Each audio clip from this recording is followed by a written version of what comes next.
El mayor legado de Chávez, según una periodista y varios especialistas en el mundo, fue el gobierno de Nicolás Maduro. Es el único legado que deja este presidente, según muchos especialistas. Y es que hoy, 2 de febrero de 1999, juramentó Hugo Chávez Frías como presidente constitucional de Venezuela, gana las elecciones del 6 de diciembre de 1998, con un porcentaje de votos del 56.20%. Ahí le va. ¿Y quién es Hugo Rafael Frías? Pues nace en Sabaneta, allá en Caracas, el 28 de julio del Barinas. Sí, en Barinas, Sabaneta, Barinas. Sabaneta, Estado Barinas. En julio del 54, ya sabemos que fallece el 5 de marzo del 2013. Supuestamente. Político, primero militar, después político. Sí. Habla de que era el líder de la Quinta República y pues definitivamente se quedó con el Partido Socialista Unido de Venezuela. Por ahí lo describen como el socialismo del siglo XXI, lo alcanzan a describir como el antiamericanismo, populismo, izquierda, culto a la personalidad de Hugo Chávez, bolivarianismo, integración latinoamericana, anticapitalismo, antiimperialismo, y eso es todo lo que se pensaba en las bases de ese socialismo del siglo XXI. ¿Cómo inicia? Pues inicia después de estas elecciones en el 98, gana y asume el poder hoy, 2 de febrero. A él lo nombra muy rápidamente, empieza a hacer unas acciones muy contundentes, no se demoró y lo empezó a hacer. Por ejemplo, el 27 de febrero hace la primera acción y es montar el Plan Bolívar. El Plan Bolívar, esto quiere decir que de ahí tenían que salir las primeras misiones bolivarianas. Más adelante me van a entender ustedes lo de las misiones. Y esto tenía una cosa muy clara desde el inicio también. Tenía claro que se tenía que apoderar de los militares. Y entonces, ¿qué?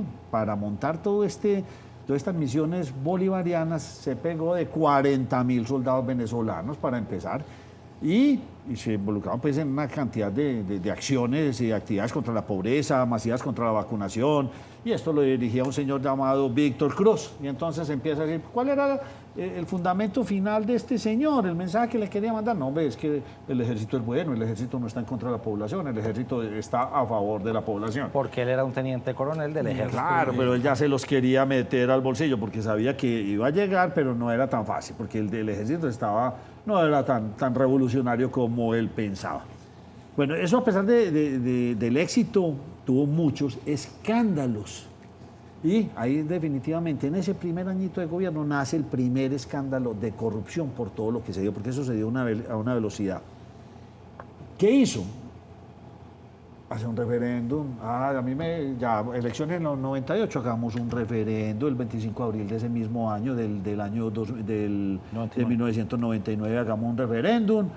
Fue aprobado por el 81% de la votación. Estuvieron de acuerdo en convocar ¿a qué? José, una constituyente. Lo primero que hay que hacer. Ahí la tiene usted. Una constituyente.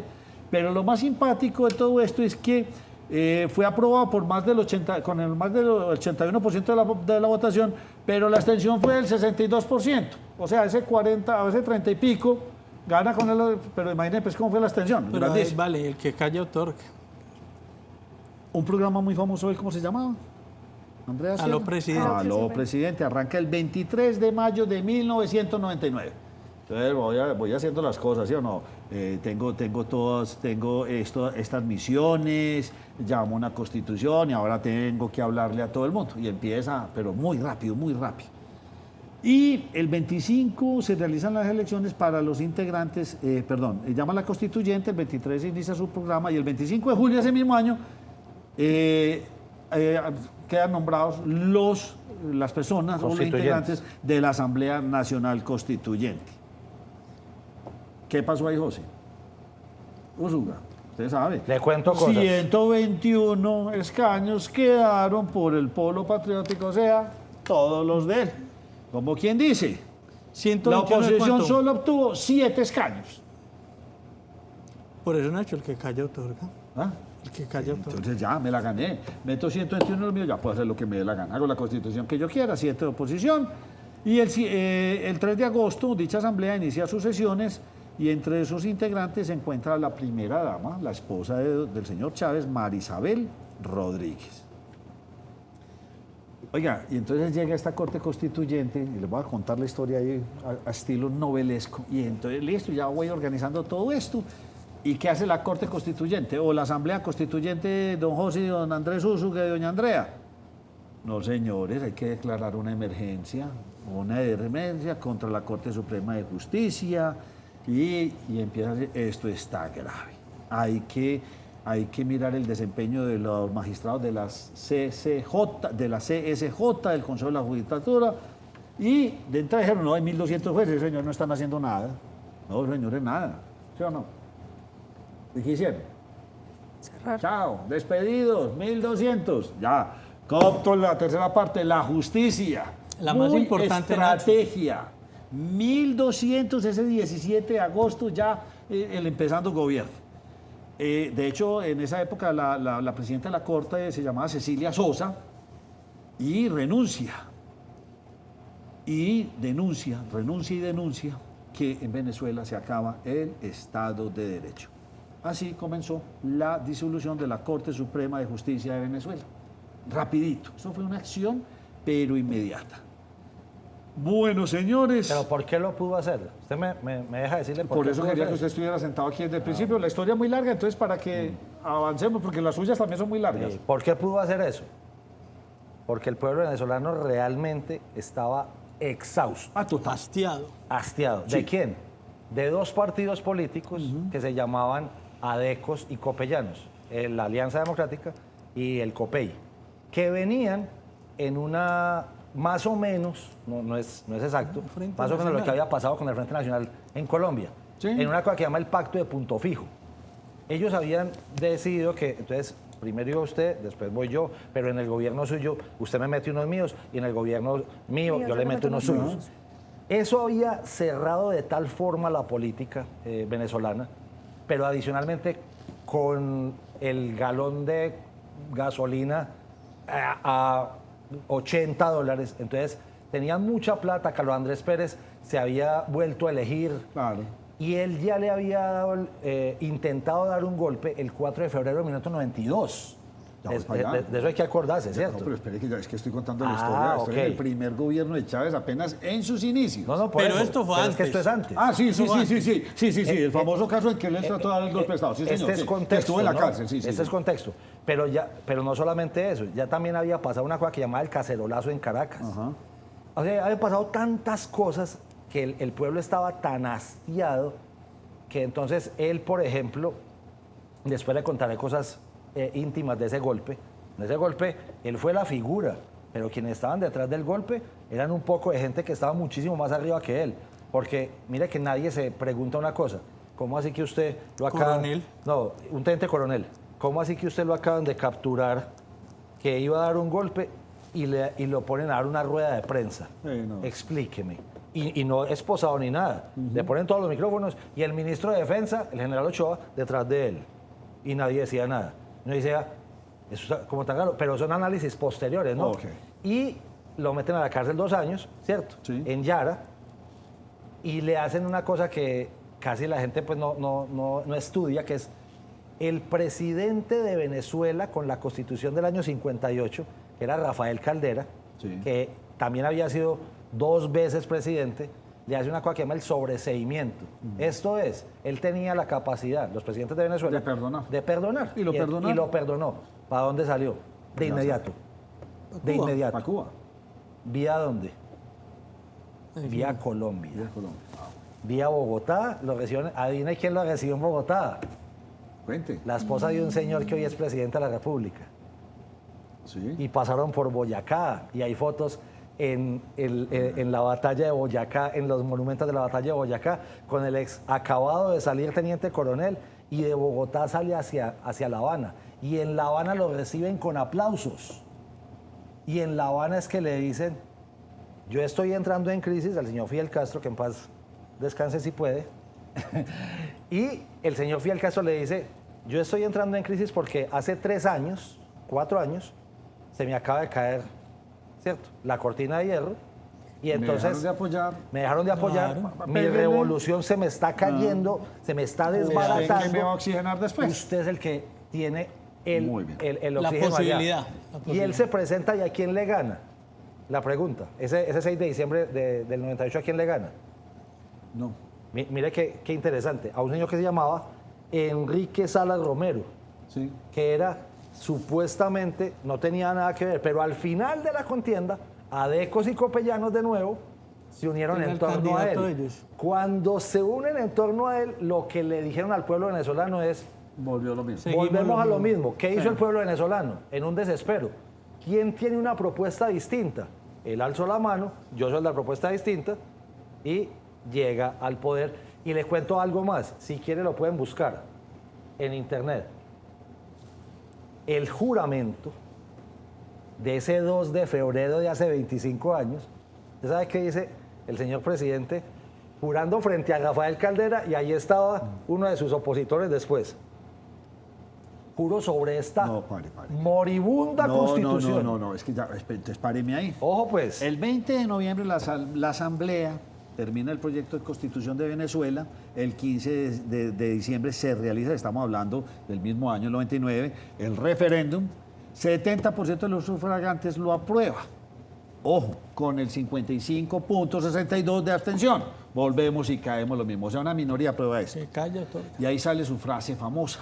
Juro delante de Dios, de la patria y de mi pueblo que sobre esta moribunda constitución haré cumplir e impulsaré las transformaciones democráticas necesarias para que la República tenga una carta magna adecuada a los nuevos tiempos. Y lo cumplió Ojo, de Nacho, una manera pero- muy rápida. Ojo, Nacho, pero lo dijo Sí, no, sobre no lo dijo ese día, lo dijo el antes. mismo día del juramento. O sea, Sí, él sí, juró sí. sobre una constitución que era la del 58 y jura que la va a acabar Moribunda. mientras la está jurando. Sí, sí, Por claro. eso ese juramento, en los profesores de Derecho Constitucional, que tengo grandes amigos allá en la Universidad Central de Venezuela, me dicen, él La cantó Él desde la la cantó entrada. desde el La primer tenía día. clara. Y dos, el juramento quedó inválido porque él atacó la Constitución sobre la cual él mismo juró. Sí. Son temas muy complicados desde la ciencia política que nos hemos venido dando cuenta mucho tiempo después, Muy bien. porque eso pasó como desapercibido en su momento. Sigo narrando mi historia.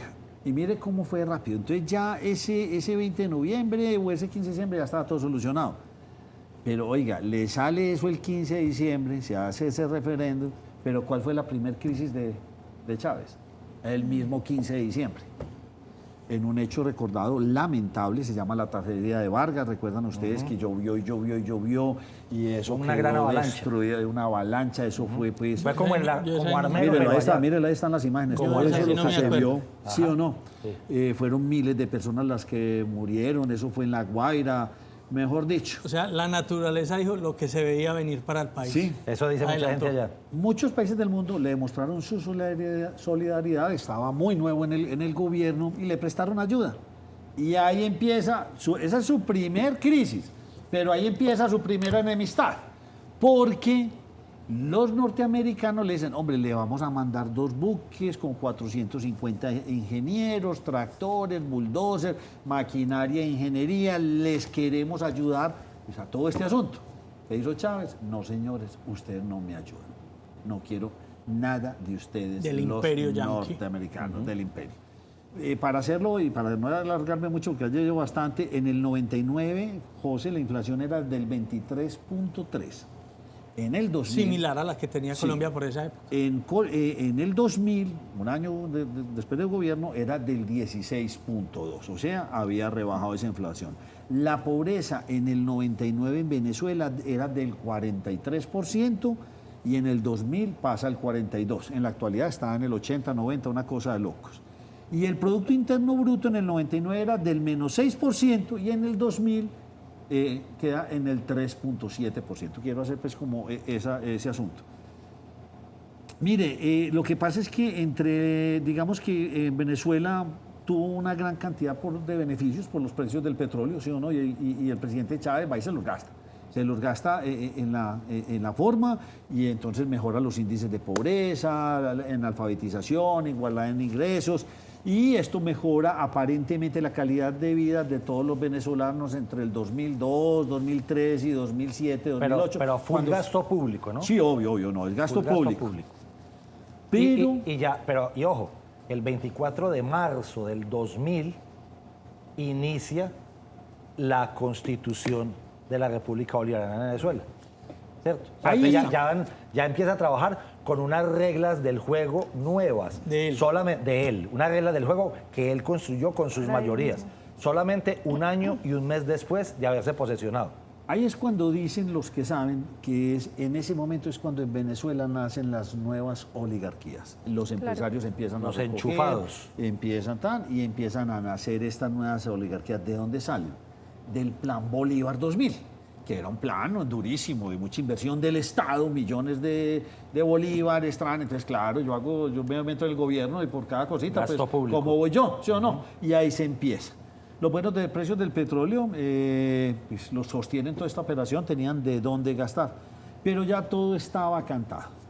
Al final de la presidencia de Chávez en la década del 2010, la economía pues empezó a tambalear, o sea, no le duró mucho tiempo. O sea, eso ya empieza con una crisis de inflacionaria, la escasez se incrementa, crisis energética y todo eso. Pero todo esto que le estoy diciendo viene y lo vamos a recoger un poco más atrás, porque ¿cuántos mandatos tuvo Chávez?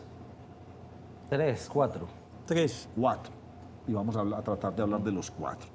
Hace el cuarto no lo terminó, pues, porque terminó entregándole el poder a Nicolás Maduro. Él termina el 2010, antes de su muerte, con un país ya fregado. Criminalidad, corrupción, en fin. Pero No, este hombre... ya había perdido alguna elección que había intentado hacer, porque él intentó empezar a gobernar. Mire qué curioso. Él hace la Constitución del 99 Sí. y después su propia Constitución le empieza a estorbar. Entonces él necesita empezar a modificar su propia Constitución y cuando le empieza a ir mal, 2006-2007, empieza a perder referendos. Eso se llama una democracia plebiscitaria. Él le quería preguntar todo al pueblo. Sí. Entonces había elecciones cada tanto, pero claro, tenía, que acaba de morir, Tibisay Lucena, era su presidente del Consejo Nacional Electoral. Entonces esa señora le pasaba todas las elecciones. ¿Cómo sería de arrollador la primera vez que perdió? Que inclusive lo dice, y me disculpen que diga la expresión, es una victoria pírrica y es una victoria de mierda, así lo dijo. La primera vez que pierde una elección plebiscitaria para modificar una constitución. Y ahí empieza el sufrimiento de Chávez, porque empieza ya una oposición fuerte y desde el nivel internacional también a atacarlo. Venezuela es un país raro. Él es electo o elegido en el 98. Sí, 99 se diciembre del posiciona. 98. ¿Y sabe qué hizo? Nuevas elecciones presidenciales. Y las hace para legitimar Claro, pero todos los poderes. pero las Y la tenía que hacer realiza por la nueva el Constitución. 30 de julio del año 2000. Claro, pero las O sea, tenía que hacer por la nueva año y medio constitución. Sí, o sea, llega y tal, entonces nuevas elecciones. El Centro Carter, que es estudioso de todo esto, se quedaron asustados, no pudieron monitorear y dijeron que esto tenía la falta absoluta de transparencia. ¿Sabe quién fue allá ese día? Él era el secretario general de la OEA, el expresidente César Gaviria Trujillo. Muy bien. Gana la presidencia con el 59.76 de los votos. Asimismo, en esas elecciones también ¿Y estaban... en esa las saben la parlamentarias. abstención o no? No, en esa no tengo abstención. Salen las... No, porque en ese momento todavía todo el mundo le creía ese cambio, la Claro. revolución, entonces ese país estaba emocionado. En las parlamentarias pasa lo mismo. Quedan en la nueva asamblea 91 curules de cuenta de este señor. Con eso manejo el país. No, y si todavía no había dicho que era comunista.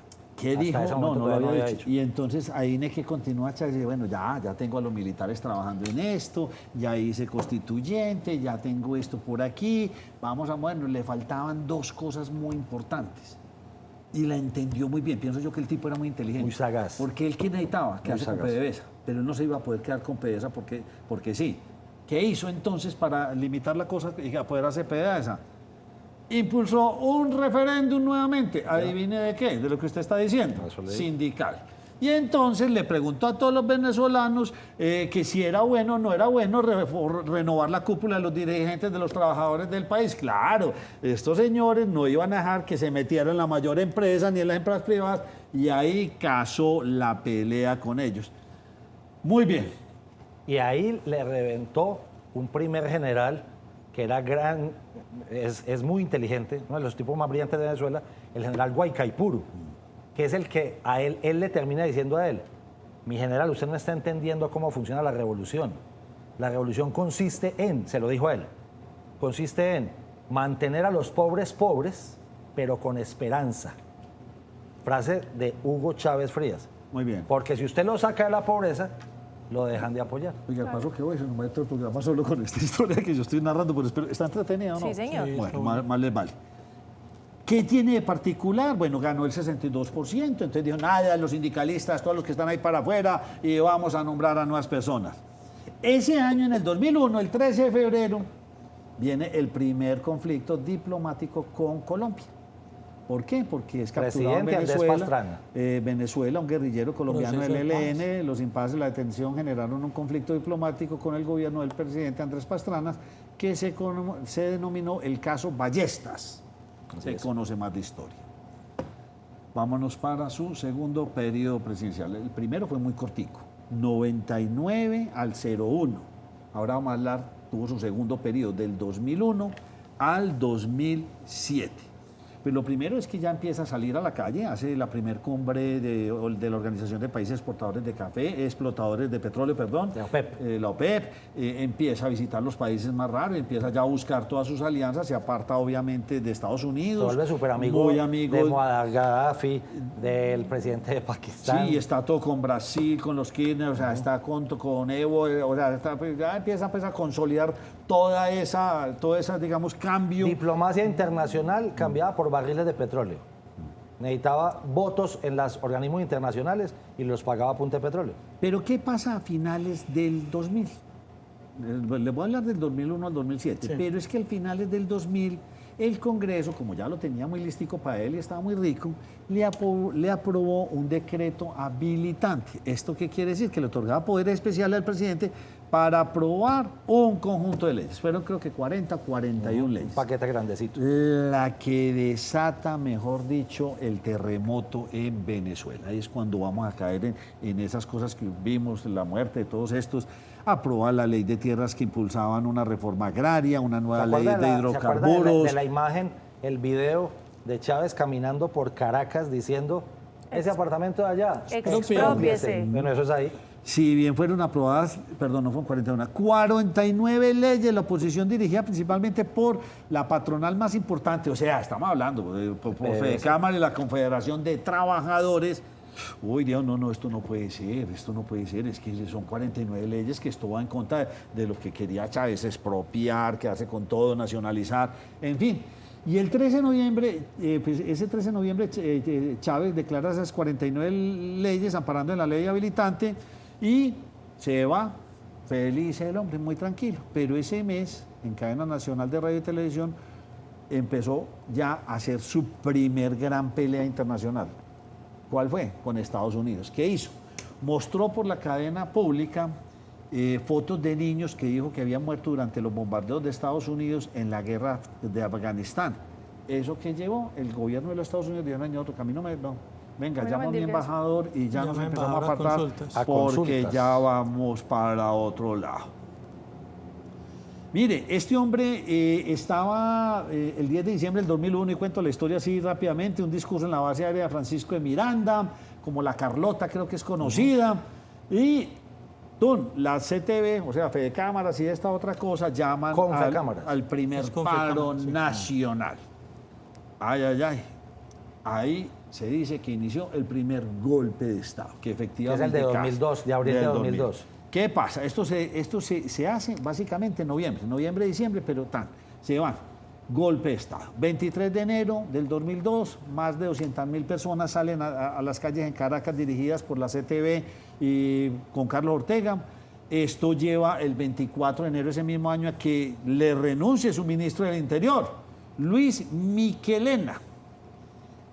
Empieza todo esto y lo veíamos en las noticias aquí, y el 7 de febrero un coronel de aviación de nombre Pedro Luis Sotos intervino en televisión y pidió la renuncia de Chávez. Uy, qué problema. Y fue a falta de él, un montón de generales y altos mandos empezaron a decirle que tenía que renunciar. Pero en particular este señor, este coronel, dijo textualmente: no tiene autoridad para destruir una democracia de 44 años por muchos defectos que haya tenido. Y ahí se empieza a alborotar. ¿Pero usted sí entiende por qué hay 44 años? Bien pueda, pero recuerde que nos cogió la noche. Porque el pacto de Punto Fijo, del cual le hablé anteriormente, finalizaba con una cantidad de gobiernos militares que había tenido Venezuela, que terminaban un golpe, tapado otro golpe, Sí. otro golpe, tapado otro golpe. Entonces era un país que fue gobernado por militares. Podríamos decir que los primeros 50, 60 años de Venezuela estuvo así. Primero 30 años con Juan Vicente Gómez, después con uno de los mejores de todos, que fue el que realmente impulsó al país durante 5 años nomás. Y ese pacto de Punto Fijo es el que trae la democracia a Venezuela entre adecos y copellanos. Por eso es que el coronel de la Fuerza Aérea había dicho que no se podía acabar con esa democracia. Tenía militares, estaba haciendo todas estas acciones con su plan Bolívar en toda la comunidad, ya tenía el Congreso, ¿Sabe ya cómo había llama el hecho... resumen? Tenía los factores reales de poder en su mano. Sí, pero le faltaba uno. Entonces, el 11 de febrero designa como designa al vicepresidente del Banco Central, Gastón Parra, como el nuevo presidente de la petrolera PDVSA. Pero imagine qué había pasado. Reemplaza a un comandante, un militar, porque él empezó a meter a los militares en todas sus cadenas de mando. Era el señor, reemplazaron a Guaycaipuro, Guaycapuro. del que le hablé ahorita. Es el que usted me habló, Lameda, Guaycapuro Lameda. En ese periodo, José, ¿cuántos presidentes de PDVSA ya iban? Estamos Cuatro. hablando de cuántos años. Cuatro. En menos de 3 años. En menos de 3 años ya llevaba 4 presidentes de PDVSA. ¿Qué le hacía falta a Chávez? Apoderarse de eso, de la plata en la forma. Bueno, ¿qué pasa? Mejor dicho, estos llegan y cambian esto, cambian de persona. Pero ahí sí se viene el golpe de abril. Qué pena, hombre, esto fue porque es que este señor está equivocado en la ley de los hidrocarburos y entonces eso está provocando para empezar a excusar todo este cuento. Y el 21 de febrero el general Guaycapuro, Lameda, se desmarca el gobierno, exige al presidente que se rectifique, este no se rectifica y se va convirtiendo ya en el cuarto militar que se critica abierta y públicamente al presidente. ¿Qué pasa? El 25 de febrero, un militar activo, el general de brigada de la Fuerza Aérea Venezolana, Román Gómez Ruiz, pidió la renuncia del presidente Hugo Chávez el 7 de abril. En Aló Presidente, número 101, era el programa número 101. El presidente, cuando le piden esta renuncia, entonces el presidente de su programa dice: qué pena, me renuncian todos se me van.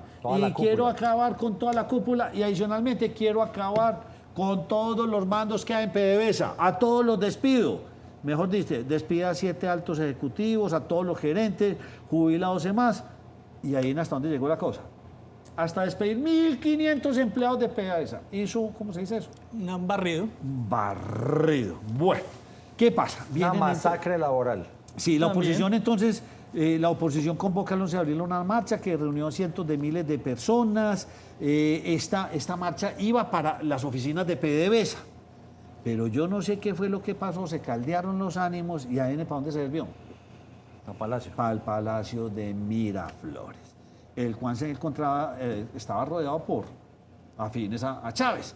Y ahí se armó la de Troya, en última instancia terminan entonces... El choque de las dos marchas. Sí, el choque de las dos marchas, terminan capturando a Chávez, se lo llevan para otro lado y ahí se arma... Ese es abril. Sí, ya es en abril, sí. Y les cuento una cosita y detalles de esos que les Y ya me estoy gustan a la alargando gente. mucho, entonces la voy a tener que resumir. Sí, Miraflores es desde donde se gobierna. Hay otra casa que Es también como le el dicen... Palacio de Nariño. Con el Palacio de Nariño. Pero ellos tienen una casa oficial de los presidentes también que se llama La Carlota, ¿cierto? O La Casona, también le dicen. Pero adicionalmente hay otra sede de gobierno en una isla, ¿cierto?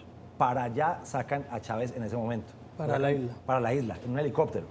Él declara el plan Ávila. El plan Ávila es Exacto. como el plan de contingencia, es decir, estamos Ajá. siendo amenazados, vayan y todas las Fuerzas Armadas a protegerme. ¿Cuál fue ahí empieza y ahí nace el primer problema de comunicaciones, José. Porque todas las estaciones empezaban a mostrar a Chávez hablando, pero al otro lado las marchas. o sea, la doble imagen. Le voy a decir, a la 1:30, como a la 1 de la mañana, la Comisión Nacional de Telecomunicaciones sacó del aire a todos los canales, los apagó. Solamente quedaron 2 canales funcionando para que la gente... no, Venevisión. de medición, ¿ahí cuáles eran?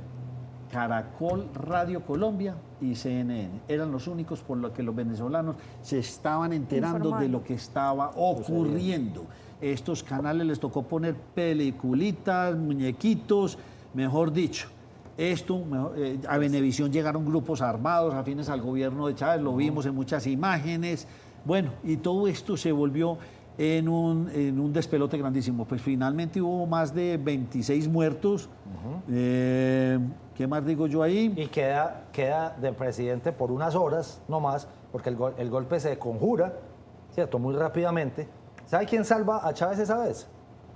Un Baduel, el general Baduel. Pero páreme ahí, ya le voy a llegar. Pero Es que usted se me adelanta. quedó de presidente encargado, lo juraron y todo, alcanzó a jurar. Pedro Carmona, el presidente de Confecámaras. Pero venga, a las 12 de la Que ahora noche vive en aproximadamente, en Bogotá. Lucas Rincón, ministro de Defensa, para aquel entonces, dice que se le solicitó la renuncia y que Chávez aceptó. Y se lo llevaron para el fuerte Tiuna, en Caracas, y después se lo llevaron para otro.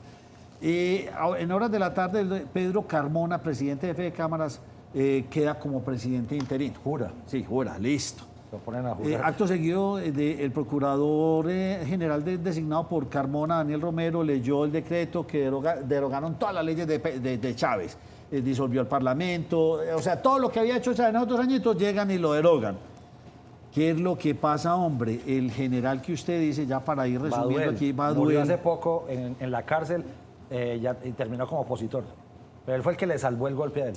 En la noche de ese día, una vez Chávez ya estaba metido en la cárcel, lograron tomar el canal de televisión venezolana de televisión, tomada previamente por la policía de la gobernación del estado Miranda, la cual era controlada por Enrique Mendoza, gobernador de la entidad mencionada y agudo opositor a Hugo Chávez. Un batallón asentado en Maracay, bajo el mando del general Raúl Isaías Baduel, declaró su adhesión a la Constitución que había hecho Venezuela y de esta forma lo salvan. ¿Y sabe cómo lo salvaron? ¿A quién le pusieron a tomar juramento? ¿A quién? A Diosdado Cabello. Cogen a Diosdado Cabello ese día, usted como era el vicepresidente tome esto, Diosdado toma eso y a la media hora, señor Chávez, usted ya es de nuevo el presidente. Estaba entregado, ¿no? La historia que hay ahí en el golpe es una cosa bien tenaz. Estaba entregado, arrodillado, pidiéndoles que por favor no lo mataran. Eso es un tema bien complicado que ojalá lo puedan investigar los televidentes. Bueno, hasta ahí llega, realmente ya en su último mandato, pues ya diría que el tercer presidencial, para no alargarme más porque esta historia es bastante larga, Chávez en su tercer periodo presidencial no hace nada, el país se apaga, el país entra ya gravísimo, estaba muy enfermo, básicamente delega todas sus funciones en Nicolás Maduro. Porque cae el barril de petróleo Sí. de 120 y algo que estaba, cayó como a 70. Sí. O sea, entonces la diferencia en lo que habían hecho de presupuestos era inmensa y esa crisis económica le creó una crisis política muy dura también. Todas sus misiones se le caen, la misión de Publicidad, la misión Robinson, la misión Rivas, la misión Ruque, Barrio Adentro, vuelvan a Caracas, todo se le va desmoronante y empieza ya la decadencia, es decir, cuando llega el nuevo presidente, el que está en la actualidad Maduro, encuentra ya una situación bastante compleja, un país muy endeudado, en las últimas, mejor dicho, y no había nada que hacer. Esa es la historia de hoy hace 25 años. Que inició hace 25 años. Esa es la ¿Y historia sabe de dónde cómo... conoció, para darle el último tip, sabe cómo conoció Hugo Chávez a Nicolás Maduro? Nicolás Maduro era el presidente del sindicato de los trabajadores del metro de Caracas. Era un conductor más. Y cuando él lo meten a la cárcel en Yara, él lo va a visitar. Y ahí se conocen y mire hasta donde llevamos a Venezuela. Entonces de ahí viene el cuento de que un conductor de bus es Él el es que un termina gobernando. Claro, claro. ¿En qué momento recupera Chávez y que la población no quería que esto pasara? El pueblo venezolano no quería que esto pasara, pero venían de ese cansancio de esas otras oligarquías. En el año 2003 quedan ya apalancados, apoderándose completamente de PDVSA. donde realmente se hizo una purga, o ¿cómo le dicen a eso? Sí, Sí. una limpieza. Una masacre laboral. Una masacre laboral. Sacan y meten a todos los que estaban dentro de su bolsillo. ¿Qué pasa? Tenemos el actual presidente de Venezuela, no ha logrado nada, ni va a hacer nada, y va por mal camino, y veremos qué pasa en estos días. Yo soy del pensamiento que María Corina Machado no va a llegar y se volverá a reelegir Maduro.